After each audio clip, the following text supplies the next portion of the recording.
Good afternoon.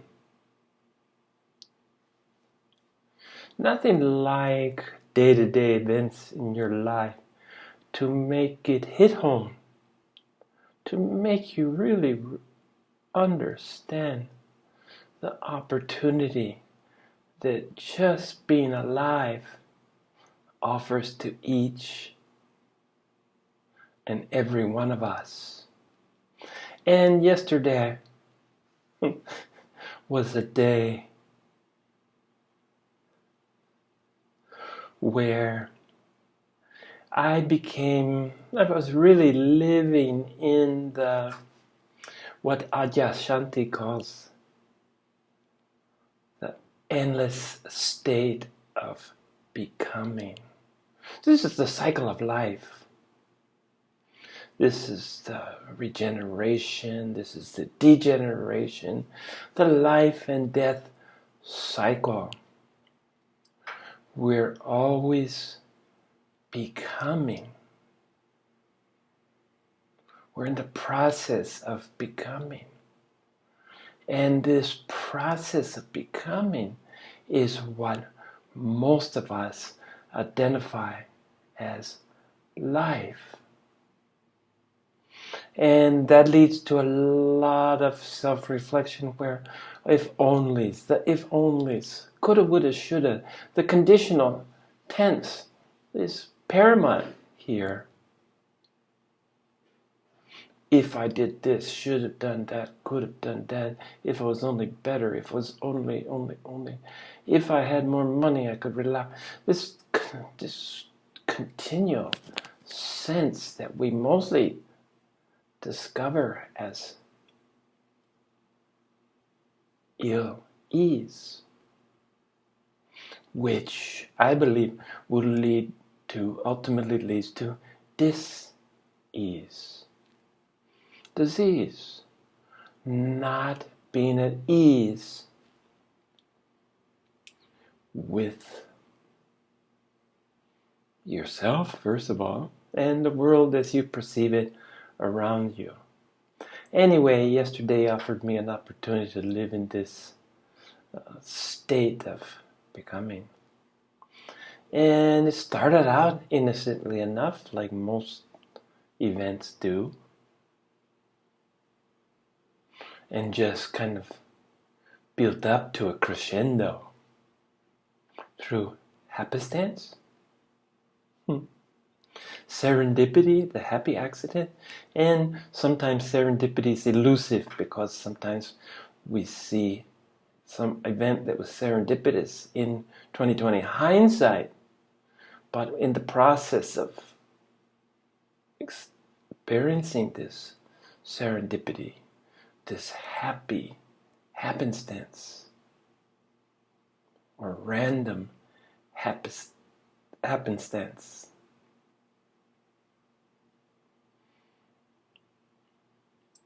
we took a bike ride, and my brother and his wife joined us, which was a really nice addition. We're gently encouraging her to ride with us. And like most things, it's a work in progress. So we took a ride and we ended up heading towards a new building that my brother was considering renting. 3-story with a storefront. Most importantly, had a storefront. And he's keen on, having been a storekeeper for many, many years in Hawaii, he's keen on doing it again here. And it's a surf shop. So he found a place that he was considering. At the point when we rode on our bikes over there, he was considering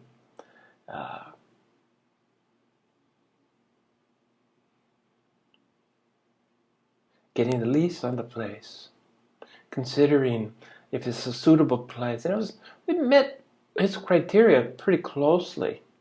And as the day progressed, it turned out that he would take the place, that he would sign a lease on the property. But we were standing in front of the property and we were talking, and some deep subjects came up. And my brother was talking about will and indirectly criticizing me because I didn't seem to have a strong enough will, in his opinion, to do something, to make something happen. He's an entrepreneur. I'm an educator. So we have different life paths, always have. But I do admire, it's a self-admiration. We do admire the qualities each of us possess. And both probably speculate what it would be like to have more of the other. In the search of balance, perhaps, kind of a skewed sense of balance, as I've spent a lot of time looking at balance. Balance along with clarity was something that I thought I needed to obtain. Something that you accomplished rather than realizing that they're both state of beings. Balance and clarity are not accomplishments. They just are. They are what they are. So my brother is the embodiment of human doing. He's a doer. And he's always seen me more as a dreamer. And what I would most time quietly accept is that both a dreamer and a doer are means to an end. And I've accomplished what I've accomplished through my propensity of dreaming, and not only dreaming but paying attention, listening, acting on dreams, in comparison of my brother's doing. And he has the strongest will imaginable.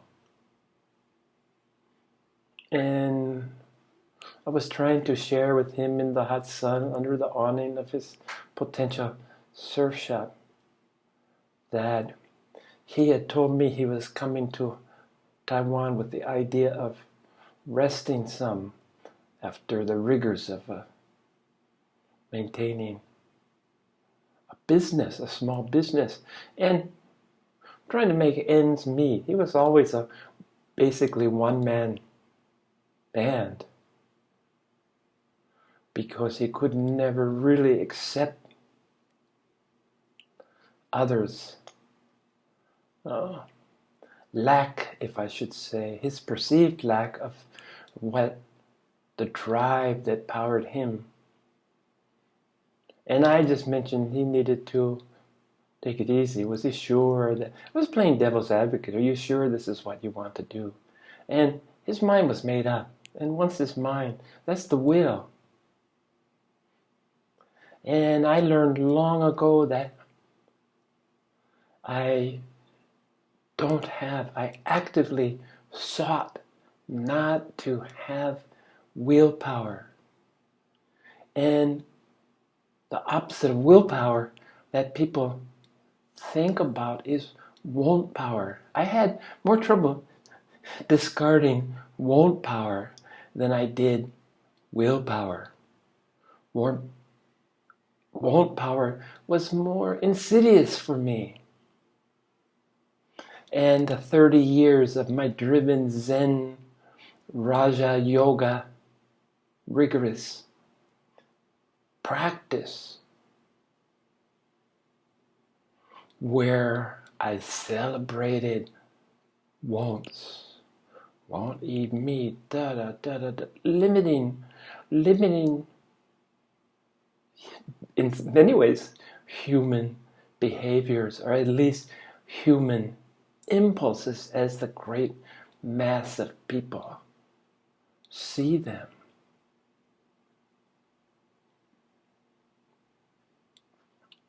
So I think my equilibrium, my equanimity started to abandon me at this point, because it almost degenerated into our conversation. It had some elements of adversarial relationship as we basically see things the opposite, while both appreciating that the other's point of view serves them well, but it's not suitable for what's suitable for one is not necessarily suitable for the other. But I noticed that my equilibrium that allows me to keeping on an even keel is what allows me to sustain a state of equanimity. So I felt my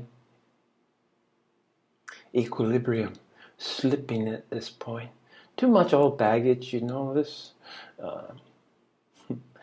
between siblings and people that you're close with. There's years and years of accumulated perceptions, misunderstandings, disagreements. So I began slipping then. And I did notice that. And I felt strangely out of kilter. I lost my center, which is balance, equilibrium. I was in the process of losing it. And we continued on our bike ride, and I stopped after we dropped his wife off at the house. We continued to ride, and I stopped the first shady spot and said, I've been thinking about what the dynamics of what we were talking about. And I just wanted to remind him that we're not human doings, that we are human beings. And to a certain extent, he can agree to that. But he still has that stubbornness. It's the will. The will from the psychological self. Again, kudos to Adyashanti for expressing what we use as ego or egoic state as the psychological state of accepting who and what you are. So we begin, having said that, and we both got our little words in.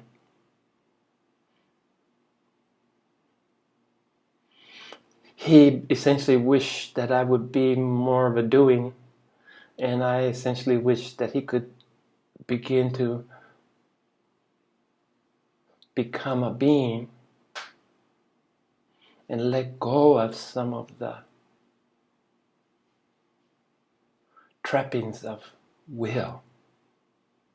Because will comes at a great cost, physically, mentally, and emotionally. And letting go is the key here. And more, my answer to everything, if I had one bit of advice that I could utter over and over again and stick with and become identified with if necessary, is let it go. I think of the Beatles, let it be. Yeah, but essentially it is. It is already in a state of being. But, and you can't really, when all is said and done, you can't change anything. Let it be. And this encompasses the greater perspective of life.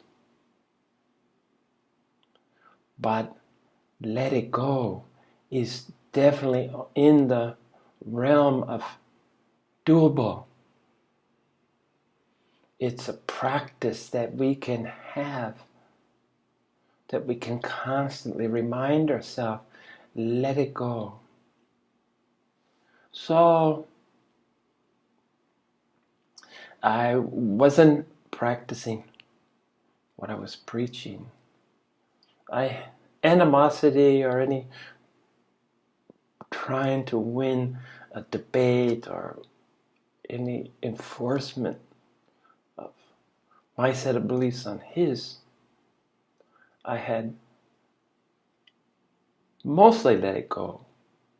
But still, I felt really disassociated from my body. When on a bodily level,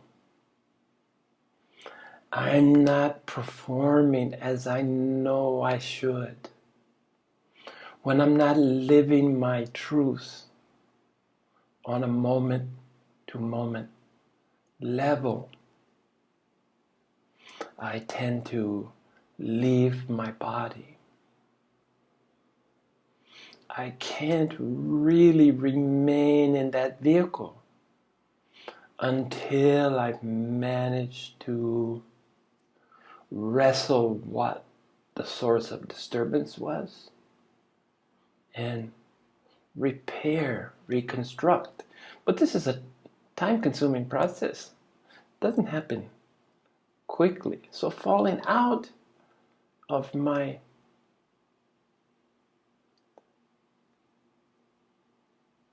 equanimity to fall back in takes some work. First, I got to regain my balance, my equilibrium.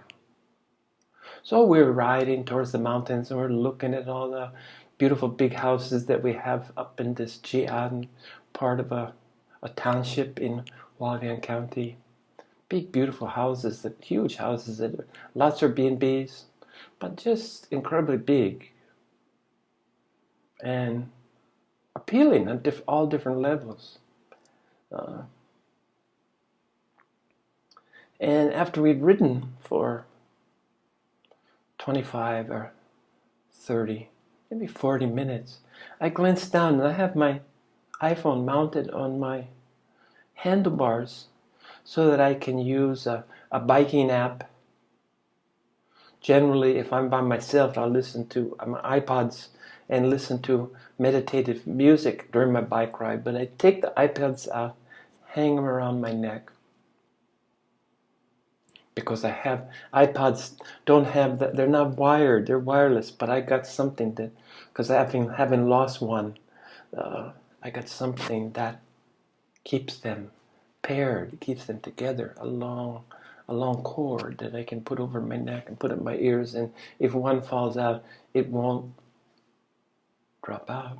But normally when I'm listening to my music, my phone, the way it's connected to my bike, is having some problems. It's fallen out in recent memory, and I have to be more careful. It's just slid out. Maybe the mechanism that holds it is worn. I don't know. But probably I'm not using it correctly. That would be closer to really what happened. But when I have my headphones on, if the phone falls out, the music will stop after I get a certain distance. The wireless doesn't work anymore. And I go, aha, my phone. And I turn around. And it's happened 3 times in recent memory where I've been able, because of listening to headphones, I could know when my phone might have fallen out. Well, this time, headphones not just draped around my neck. And I looked down and I looked again, and there was no iPhone there. My phone was gone.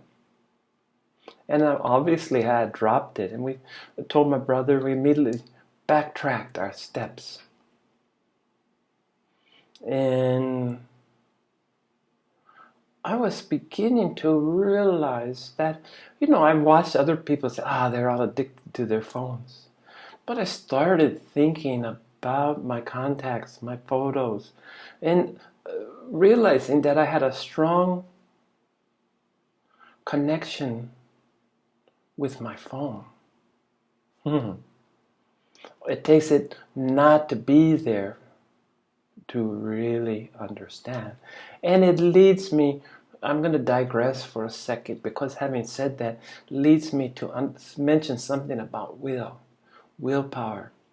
Until you recognize will and won't as mechanisms of the psychological or egoic self that don't serve you well, that bind you into the Maya, in the falseness of the mind created self, sense of self. Mind and emotions is psychology, isn't it? They're intertwined.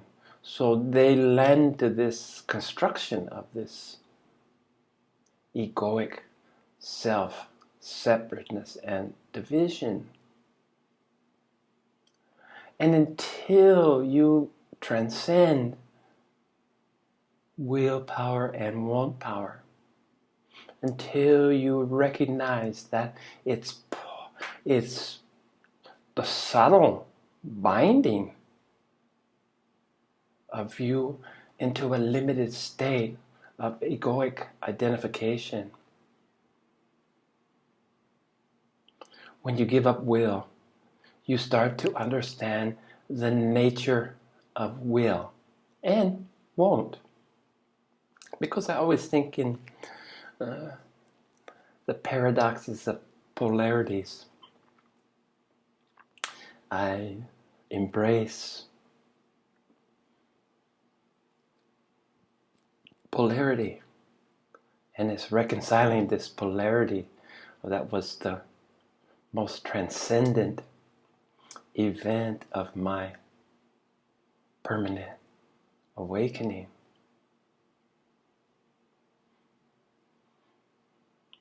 But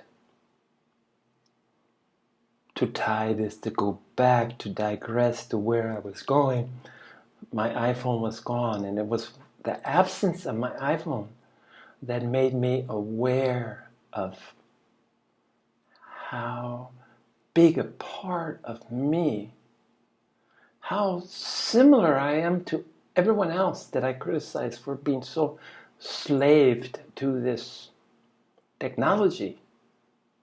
I was absolutely no different. And it's good to get reminded, because we're not different. Essentially, in every way, we're the same, while being able to maintain our own autonomy as an individuated being. So again, here's another paradox, dichotomy. They never run out of them. But the first thing I worked on is not getting upset, or at least not verbalizing. And that was the key, because I internalized. So here I was in a state of disequilibrium, disequanimity already. And this was just, I think this was the lesson to be learned. This is the physical manifestation of the mental, emotional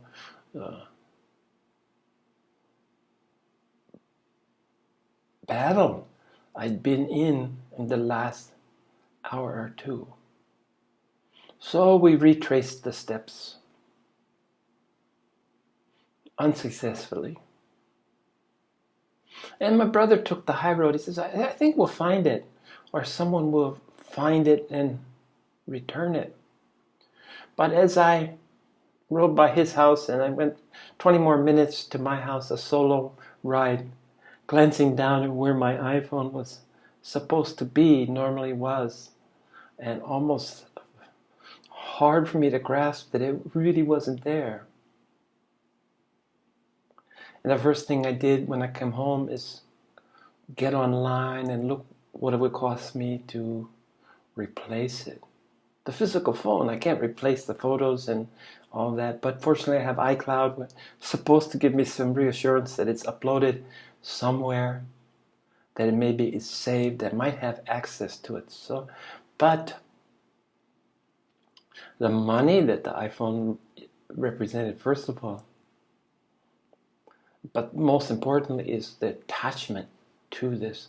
So I came home and took a shower and tried to take my daily nap, but I was just discontent.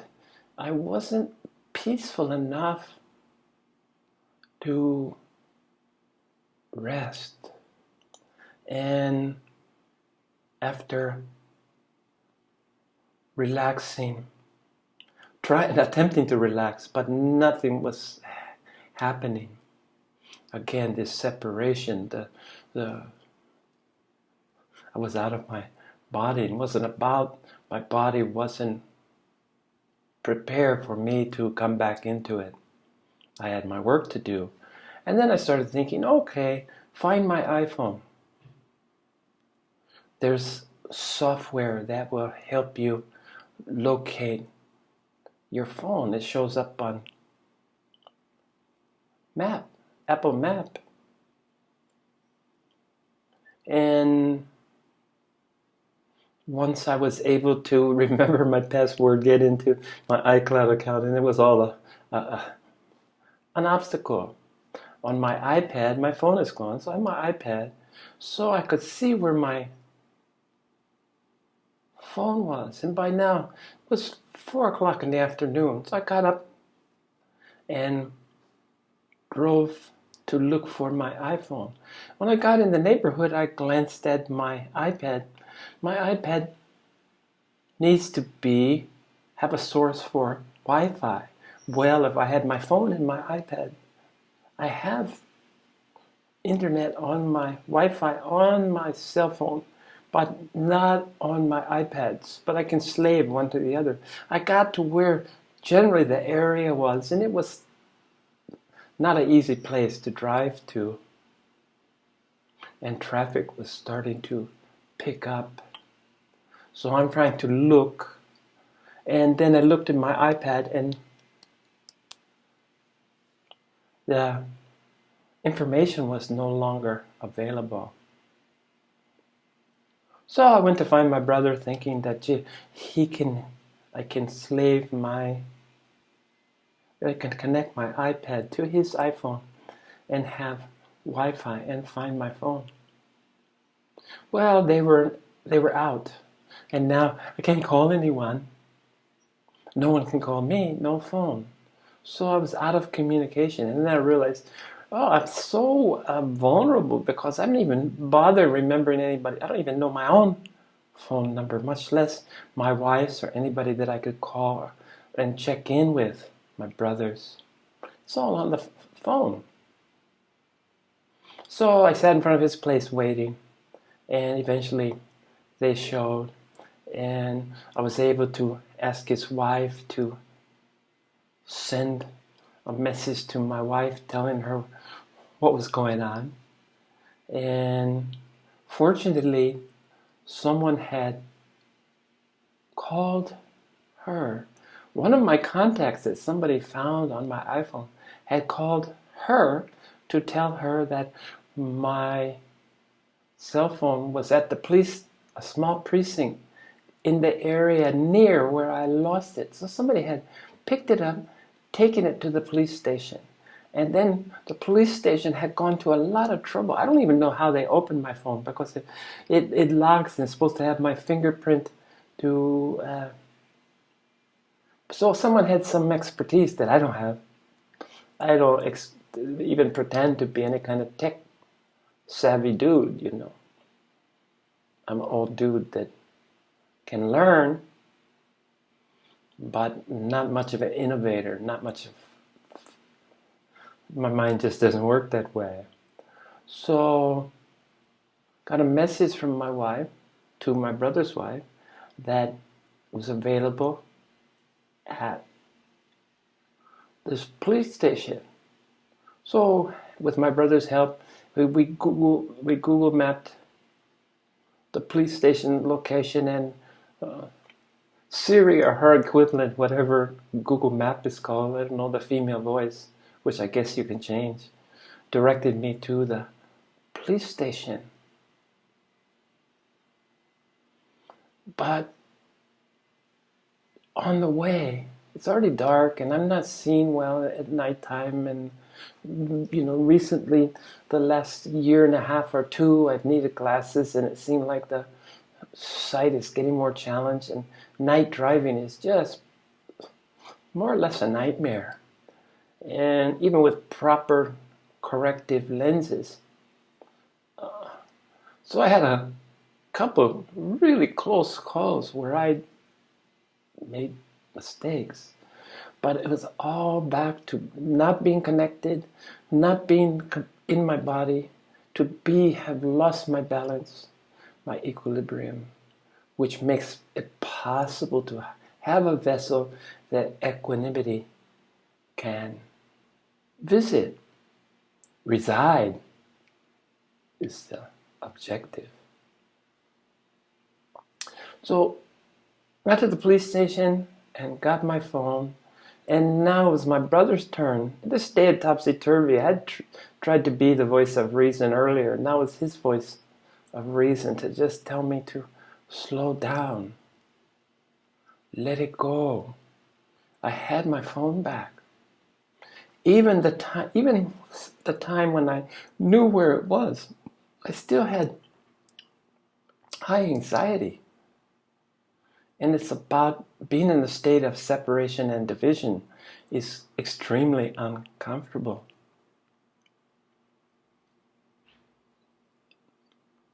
But once sitting in front of the police station, I did take a few breaths. I took him home and drove the 15 minutes to my house uneventfully. But reached home, and already my schedule was up. My dinner preparation time was over. I'm such a creature of habit that I'm hungry at a certain window of time, and then I'm not hungry anymore. Anyway, I showered again. Second shower, third shower of the day, morning after the bike ride and evening before sleeping, hoping that could comfort me. But I wasn't able to sleep almost the entire night. Only after my second sleep did my equilibrium balance, bringing with it my